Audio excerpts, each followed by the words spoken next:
When you live miles away from the people you love, your phone isn't just a gadget, it becomes your lifeline. And yes, that's why I'm always on my phone. Hello, friends. Welcome back to Life In with Lisa. If you're new here, I'm a long distance mom navigating life miles away from my kids while counting down to reuniting with them.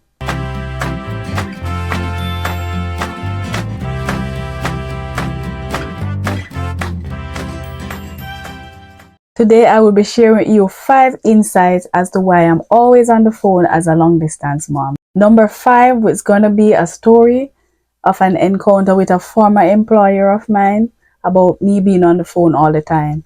Now, if you want to hear that story, stay tuned until number 5. So, number 1 is the reality.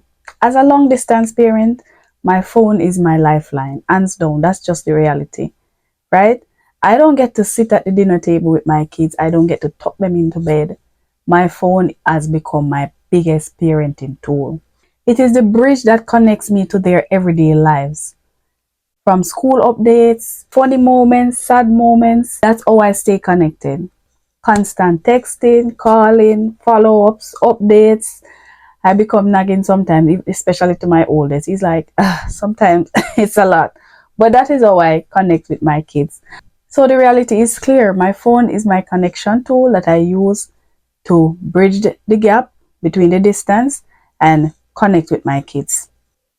One may ask, what makes your phone connection so special, so different from any other parent? The simple answer is distance. My phone shortens the distance and create a platform for us to bond and connect. So number 2 is the reason why. Why am I always on the phone? Now, a lot of people on the outside looking in might just say, she's always on the phone. But what's my reason? Right? I probably don't even stand out nowadays because people are always on their phones anyways. However, when you're a long distance parent, the phone becomes more than a device. It's your home, your presence, your way of being there. I once jokingly said to a friend, I'm babysitting over the phone. He found it to be very hilarious.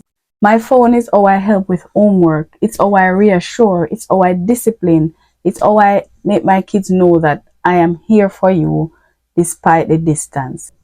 So the third insight I want to share with you is how I find balance. Is there even such a thing as finding balance? While it is awesome that technology allows me to connect with my kids and over the phone and being present from a distance, it also comes with its challenges. At work, I may often seem distracted or distant.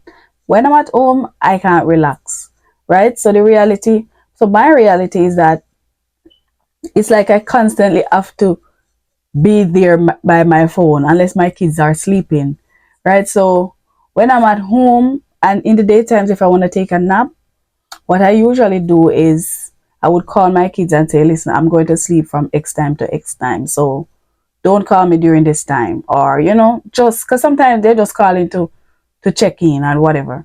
But I would say to them, I'm going to nap from X time to X time, so if you don't hear from me, you know that this is it, right? I prefer to call them ahead of time and let them know.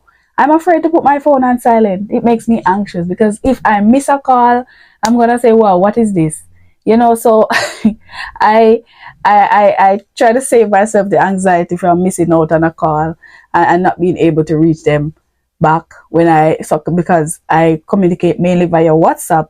So if they're out of service or whatever, they don't have Wi-Fi, then I might not be able to reach out back to them to find out why they were calling. So for me, missing a phone call can be very, very, very horrible, which is crazy. So it comes with the challenges, as I am saying. I get anxious, and it's hard because to be on the phone all the time, it's exhausting, it's taxing mentally. And sometimes I tell other people, listen, I don't want to be on the phone, and they might feel offended or something, but being on the phone all the time is not always fun because it takes away from you.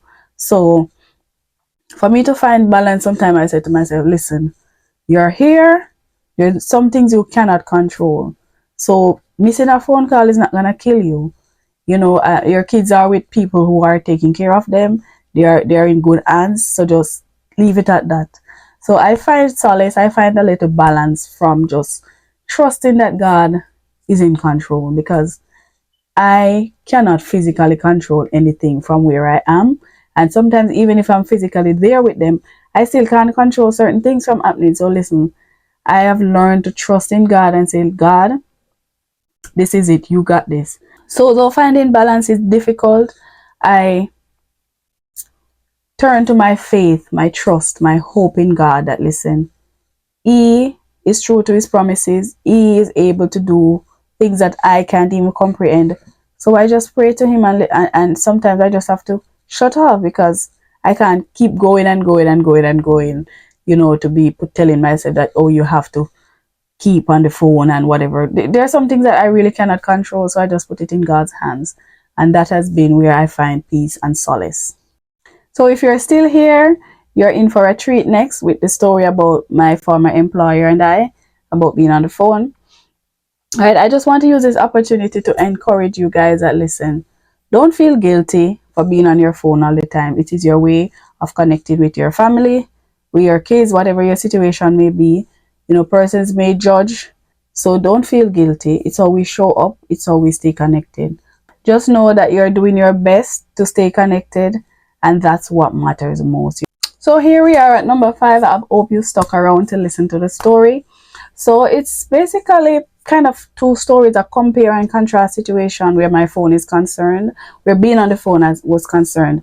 So, all right, this first one was an employer, same setting, same situation, similar settings and situations, where I was working with this two different families, right? Very, very similar situations. So this first family that I went to, this lady, she was very what's the word that I can use? She was very together in her head, where she had things must be done a certain way. I'm not judging her. That's just how she was. It must be done a certain way, and yada yada yada. But because of the nature of the job and the situations, I would have expected a little more give and take, right? So she had everything scheduled, and I had to take breaks to be on my phone and all of that. What I'm saying, the situation, in my opinion, didn't warrant all of that, because it was a home setting and all of that. So she wanted me to take breaks to be on the phone, and I can't be on the phone when I'm around the kids and all kind of stuff. And I'm like, okay, this is new. But be the type of flexible person that I am, I worked with it and I made it work, but it was very much short-lived. That lady was crazy. It was so toxic. There was this one time that she left the house, the family left for the weekend, and I'm like, why do I feel so free? I'm like, no, no, no, no, no, no, no, no. There's no way being away from a person's presence should allow me to feel so free. And I'm like, this is not good for me. That very same weekend, I started searching for another job. And by the other week, I found a different job. And this was a new job that I'm now talking about, where this employer, she was really nice family. And really, laid back. Not laid back, but just like her main thing was that her kids were good. So there was this time which she was talking about me, comparing me with her former employee. She was like, you don't talk much.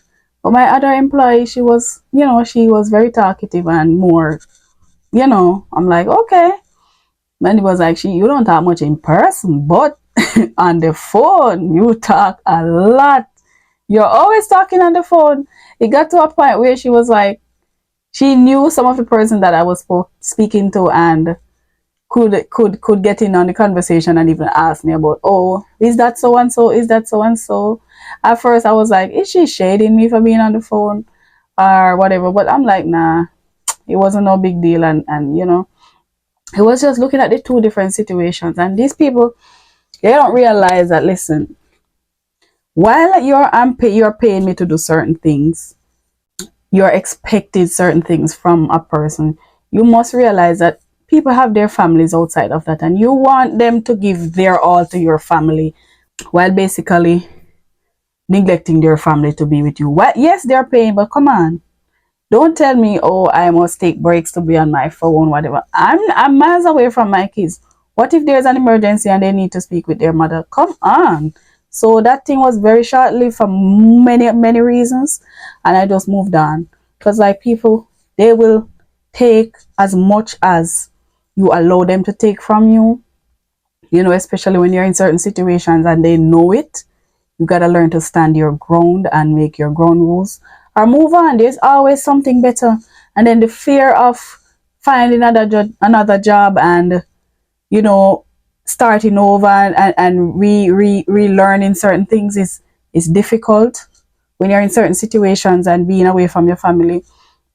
But I just want to encourage you guys, stand your ground, because at the end of the day, it's your family, your bond with your kids, your family that really matters. These people just use you and move on. So learn the trick from early, stand your ground, and be respectful, because you know you have to give and take. They're paying you, but even so, some things money can't buy. All right, so that was my little story, and I just want to thank you so much for tuning in, for sharing with me, and for being a part of my story, a part of my journey. And I hope you, if you find this encouraging or find this interesting in any way, please subscribe as I continue to share with you and we continue to grow together. All right, thank you so much for watching. Till next time, this is Life In with Lisa.